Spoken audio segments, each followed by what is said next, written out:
Welcome back to another video. We're going to be discussing the routes to victory for both Tyson Fury and Oleksandr Usyk in this one. We'll get straight into it. We're now on Wednesday, so we have the public workouts today and then the final presser tomorrow and the weigh-ins Friday. So I've seen quite a few media outlets reporting on where they think Tyson Fury's strengths and where they think Usyk's strengths lie. For me, a lot of their strengths are very similar. So it's who's going to be better than the other one at a certain thing, because they both have fantastic jabs, great movement, elusive styles. I say elusive, obviously Fury does get hit a lot more than Usyk, to be fair. So obviously the size and the strength and probably the punch power does lie with Tyson Fury, just being the naturally bigger man. But yeah, for me, I don't want to rain on everyone's parade or anything like that. I think we could be in for a very tactical chess match. I don't think it's going to be the all-out war, unless that is somebody gets clipped and dropped early and game plans could go out the window.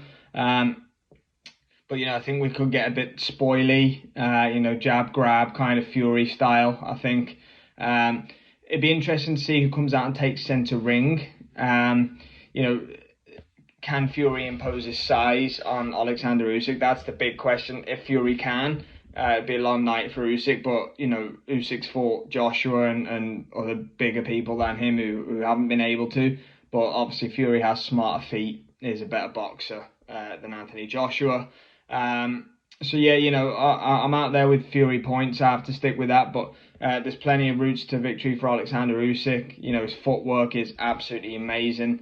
So hard to hit, always on the move, always on his feet. The left hand is, absolute money for him.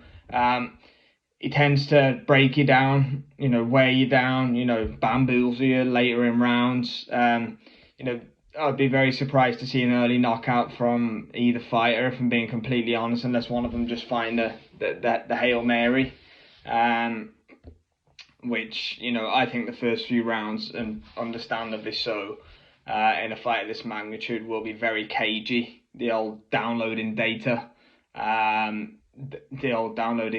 gimmick. So, no, for me, first few rounds will be very cagey. I think, whoever asserts their dominance early, I think it's more important for Usyk to start faster than it is for Fury to start faster. I really think Usyk needs to gain Fury's respect.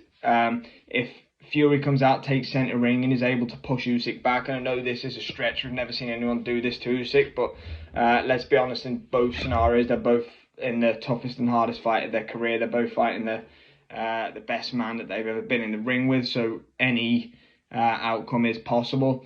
But that's bad news for Usyk if Fury can push him back early. Likewise for Fury, it's very bad news for him if Usyk's landing on him in the first few rounds, because I've been back and forth with a few people about this, but Usyk is not notoriously a really fast starter.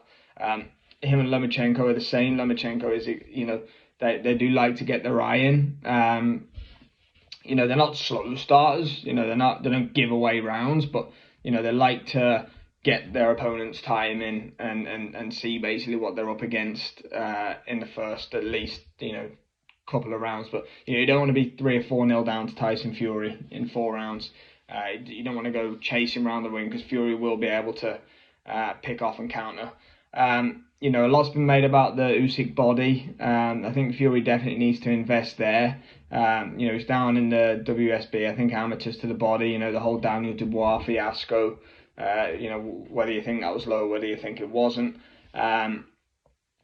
If Fury has to invest to that body, I think we'll find out the answers, whether Usyk can take them to the body on May the 18th.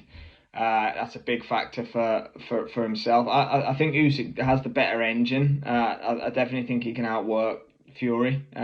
Fury's been 12 rounds a million times. He's definitely not got a bad 12-round engine. But can Fury lean on Usyk? Can he use his size? If he can, for me, he wins. It's quite simple. That is the big question. Both fighters have lots of routes to victory. On May the 18th, we're going to find out who's able to assert and use them. hopefully we don't get a spoiler like I mentioned before. I think we could get a cagey affair, unless, like I say, somebody is desperately hurt or rocked early on. I do think that there's potential for both men to touch the canvas. Definitely, I definitely think Fury will be down at some point. I do. Um, Usyk's got a great chin. We've seen that already. He's took good shots off Anthony Joshua, and we know how hard he can punch. Just look at the Ngannou fight. But if Fury can get him down, is it to the body? That's the question surrounding that. If Usyk drops Fury, the likelihood is off recent, form, he will get up unless Usyk just lands the perfect KO shot. So there's so many variables. It's so much up in the air. Both guys have so many different routes to victory. So we get a good, clean fight on May the 18th in Saudi Arabia. There's no controversy. There's no talk of judges' scorecards. Obviously, if we go there, the best man win, and then hopefully we'll see it again in October, and we should know a little bit more after seeing what happens on May the 18th.